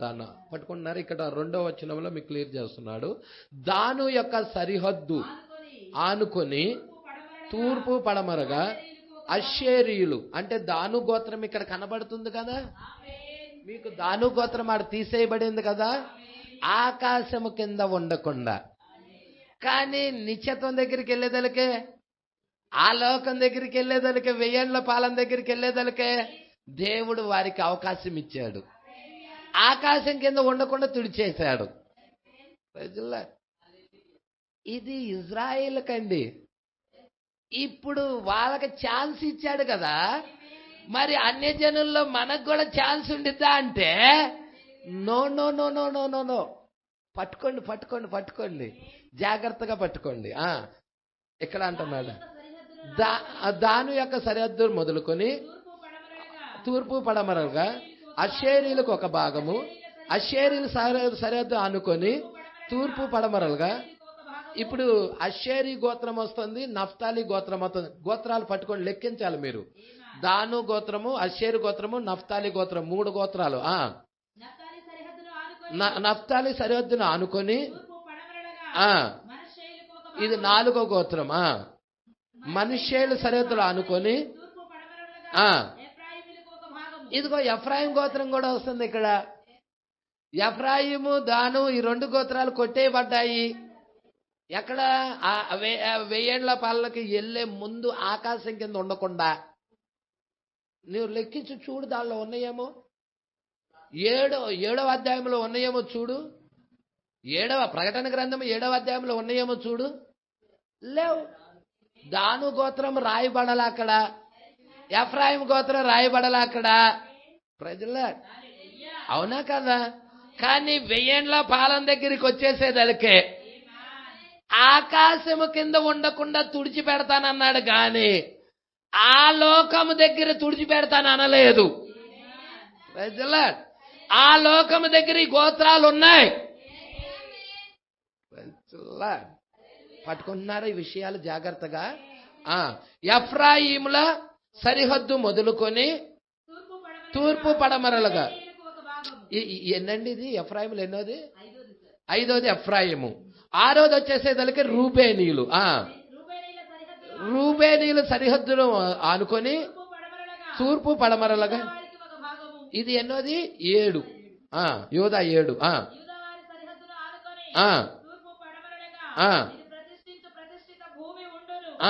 ఇక ప్రతిష్ఠించు భూమి గురించి చెప్తా వస్తున్నాడు. ఇంకొక లేఖనము వైపు కూడా తిరగాలి మనము. అదే యెహెజ్కేలు గ్రంథము 23వ వచనం, 48వ అధ్యాయం 23.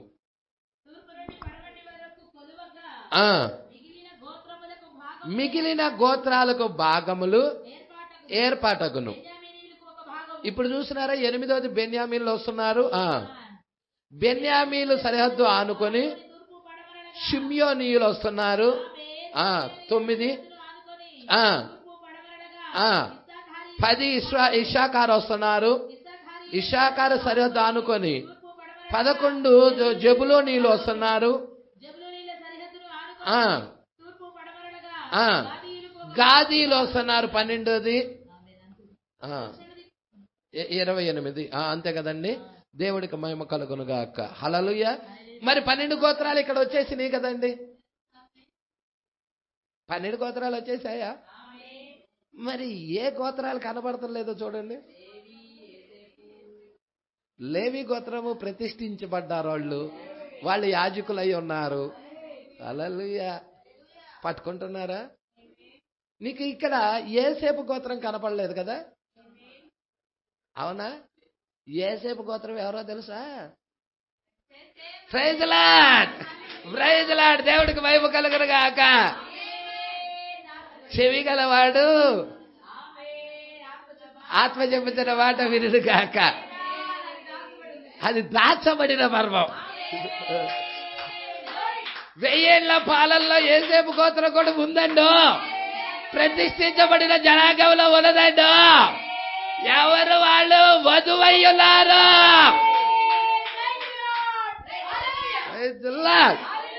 పట్టుకుంటున్నారా అండి? ఆ మిస్టరీ, ఆ మర్మము దాచబడినది ఎక్కడికి బయలుపరచబడతా ఉన్నది. గ్లోరీ. దేవుడికి మహిమ కలుగునుగాక. సంగమా పట్టుకుంటున్నారా అండి? యోసేపు గోత్రాన్ని ఎందుకు అట్టి పెట్టాడో ఎవరికీ తెలియదు. ఆ గోత్రంలో వాళ్ళు ఎవరో కూడా ఎవరికీ తెలియదు. అది దాచబడిన మిస్టరీ. హల్లెలూయా. పట్టుకుంటున్నారా అండి? ఇక్కడ చూద్దాం. 222వ పేర అండి. మనము ప్రకటన 14లో యోహాను మరలా వారిని గోత్రాల క్రమంలో చూశాడు. చూడండి, ప్రకటన 14 తీయండి. ప్రకటన 14.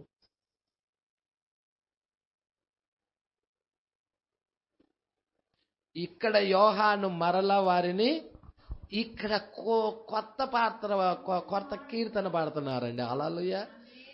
ఇక్కడ 1వ వచనంలోనే ఉన్నది. చూడమ్మా. ఆ గొర్రె పిల్ల ఆయన నామమును ఆయన తండ్రి నామమును నొసళ్ళ యందు లిఖించబడి ఉన్న 144,000 మంది. ఎవరు?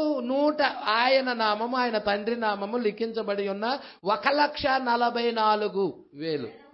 144,000 అన్నా 1,44,000 మంది అన్నా ఒకటే అయి ఉన్నది. అవునా?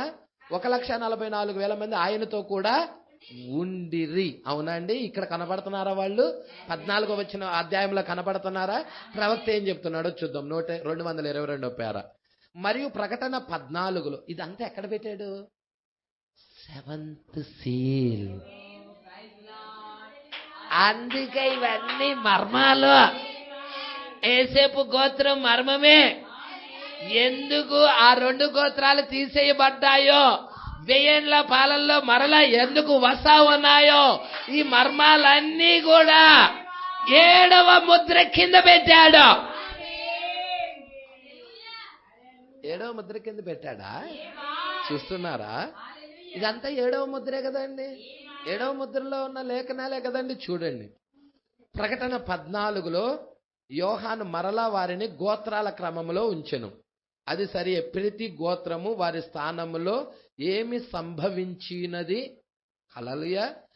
ఆకాశము క్రింద అతని యొక్క పేరు గోత్రము నుండి కొట్టివేయబడునని. అదే కదా ద్వితీయోపదేశ కాండములో ఉంది. ఆకాశము క్రింద, ఆకాశము క్రింద. పట్టుకుంటున్నారా? ఆయన చెప్పిన దానిని మీకు గుర్తున్నదా? ఆకాశము క్రింద ఉన్నంత వరకు వారి పేర్లు కొట్టివేయబడను. మరియు ఈ 1,44,000 మంది ఇంకను ఇక్కడ గోత్రాల్లో ఉండెదరు. అయితే మీరు చూడండి, వారు గ్రుడ్డివారుగా చేయబడి ఉన్నారు. వారు మేకల యొక్క బలి అర్పణ కింద, ఎద్దుల యొక్క బలి అర్పణ కింద, బలుల కింద ఉన్నారు. ఇప్పుడు గమనించండి, ఆయన వారిని ఆకాశము క్రింద కొట్టివేశాడు. ఎవరిని? ఈ యొక్క పట్టుకుంటున్నారండి. ఆకాశము కింద ఉండకుండా కొట్టివేశాడు. అయితే అన్యజనుల దగ్గరికి వస్తున్నాం. అన్యజనుల దగ్గరికి వచ్చేటప్పుడు జాగ్రత్తగా పట్టుకోండి. 7 సంకాలాల దగ్గరికి వస్తున్నాడు.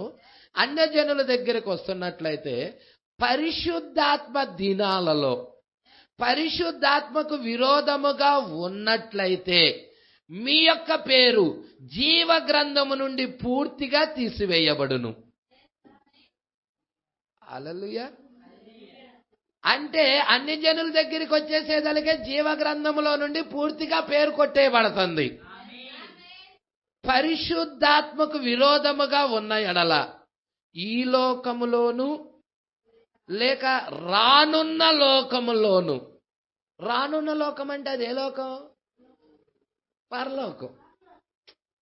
ఈ లోకములోను రానున్న లోకములోను. ఈ లోకం అంటే ఆకాశము కింద, రానున్న లోకం అంటే పరలోకం. అంటే పరలోకంలో కూడా క్షమించబడరు వాళ్ళు. ఎవరు క్షమించబడరు? పరిశుద్ధాత్మకు వ్యతిరేకంగా ఉన్నవాళ్ళు, విరోధంగా ఉన్నవాళ్ళు. ప్రజలు యేసు చెప్పాడు కదండి ఆ మాట. ఈ యుగమందైనను రాబోయే యుగమందైనను వారికి పాప క్షమాపణే లేదని. హల్లెలూయా. అందుకే అంటున్నాడు. ఏమంటున్నాడంటే పరిశుద్ధాత్మకు విరోధముగా ఉన్న ఎడల ఈ లోకములోను లేక రానున్న లోకములోను అది క్షమించబడదు. అది సరియేనా? కావున మనము ఇక్కడే నిలుచొని ఉన్నాం. మేకలు మరియు గొర్రెల క్రింద, అంటే మేకలు మరియు గొర్రెల రక్తము క్రింద ఇజ్రాయేలుకు వారికి ఒక స్థానం ఉన్నది. ఈ లోకంలో వాళ్ళకి లేకపోయినా కానీ ఆ రాబోయే లోకం అంటే ఆ 1000 ఏండ్ల పాలనలో వాళ్ళకి ఒక స్థానం ఉన్నది. వారు భూమి మీద, భూమిపై ఉండు వరకు, ఇక్కడ వారి గోత్రాలు వదిలివేయబడ్డెను. అవునా? భూమి మీద ఉండే వరకు వాళ్ళ గోత్రాలు వదిలివేయబడ్డాయి. వారు ఎన్నడూ చేర్చుకొనబడలేదు. ఇప్పుడు అందరూ ఆయన వారిని పిలిచినప్పుడు 1,44,000 మందిని పిలిచినప్పుడు వారు వదిలివేయబడ్డారు. ఎవరు? దాను గోత్రము, ఎఫ్రాయిము గోత్రము. అది నిజం. కనీసం వారు అక్కడ లెక్కించబడలేదు. యోసేపు మరియు లేవి అక్కడ దాను మరియు ఎఫ్రాయిము స్థానంలో ఉంచబడ్డారు. ఇప్పుడు మీరు దానిని చూడవచ్చును. అక్కడే అది మీకు ముందున్నది. హల్లెలూయా. అక్కడే అది మీకు ముందున్నది. చూసారా? మరి అక్కడ దేవుని యొక్క వాగ్దానం ఉన్నది. అక్కడ వెనుక దానికి మునుపు వందల కొలది సంవత్సరాలకు ముందు వాగ్దానం చేయబడిను. సహోదరుడు బ్రహ్నం ప్రసంగ వేదికపై పలుసార్లు తొట్టుచున్నారు. ఇప్పుడు ఏం జరిగినది? వారు భయంకరమైన శ్రమల కాలంలో శుద్ధీకరించబడ్డారు. అదేనా 6వ ముద్ర, 6th సీల్ పట్టుకుంటున్నారండి? శుద్ధీకరించబడ్డారు. ఇప్పుడు దేవుడు కనుక దానిని శుద్ధీకరించిన ఎడల ఆ కన్యక ఆమె ఒక మంచి స్త్రీ అయితే ఆమె తన యొక్క దీపములో నూనె ఉంచుకొనుటలో విఫలమైనది. పట్టుకుంటున్నారా? మరియు ఆయన అక్కడ హింసల ద్వారా ఆమెను శుద్ధీకరించును. ఆయన గోత్రాలను అదే కారణము కొరకు అక్కడ ఉంచి మరియు శ్రమల కాలంలో వారిని శుద్ధీకరించాడు. గోత్రాలు కూడా ఆ యొక్క 1,44,000 మంది కూడా శ్రమల కాలంలో శుద్ధీకరించుతున్నాడు. ఎందుకనగా అది శుద్ధీకరణ, అది న్యాయ తీర్పు. అయితే మీరు చూడండి, వారు పిమ్మట మరియు ఇక్కడ చూడండి, ఇజ్రాయేలు శుద్ధీకరించబడిన పిమ్మట ఇక్కడ 1,44,000 మంది వస్తున్నారు. మరియు ఇక్కడ నిద్రించుచున్న బుద్ధి లేని కన్యక కూడా వచ్చుచున్నది. మరియు శుద్ధీకరించబడి తెల్లని వస్త్రాలు ధరించుకొని ఉన్నది. ఎంత పరిపూర్ణంగా ఉన్నది! అది ఎంత చక్కగా ఉన్నది! 6వ ముద్ర 3 మడతలు. అది శుద్ధీకరణ ముద్ర ఉన్నది. ఒకటి, ఇజ్రాయేలు శుద్ధీకరించబడుతున్నారు. ఇజ్రాయేల్ ప్రజలు శ్రమలలోకి నెట్టివేయబడ్డారు. తర్వాత అన్యజనుల సంఘములో కూడా బుద్ధి లేని కన్యక కూడా శుద్ధీకరించబడతా ఉన్నది. ఆమె కూడా శ్రమలలోకి నెట్టివేయబడతా ఉన్నది. తర్వాత భూమి కూడా శుద్ధీకరించబడతా ఉన్నది. ఆ భూమి కూడా శ్రమలలోకి నెట్టివేయబడతా ఉన్నది. మరి శ్రమలు లేనిది ఎవరికి? వధువుకి. 7వ ముద్ర కింద ఉన్న వారికి శ్రమలు లేవు. ఈమె శుద్ధీకరణ సిలువలో జరిగినది. ఈమె శుద్ధీకరణ ఎక్కడ జరిగిందయ్యా అంటే సిలువలో, యేసుక్రీస్తుతో ఉన్నప్పుడు. ఈమె క్రీస్తులో ఉన్నప్పుడు ఉందా? క్రీస్తులో ఈమె కూడా ఉన్నదా? ఉన్నది. నీవు ఆయనలో ఉన్నప్పుడు నీవు అక్కడే శ్రమ పొందావు. సిలువలో నీ శుద్ధీకరణ అయిపోయినది.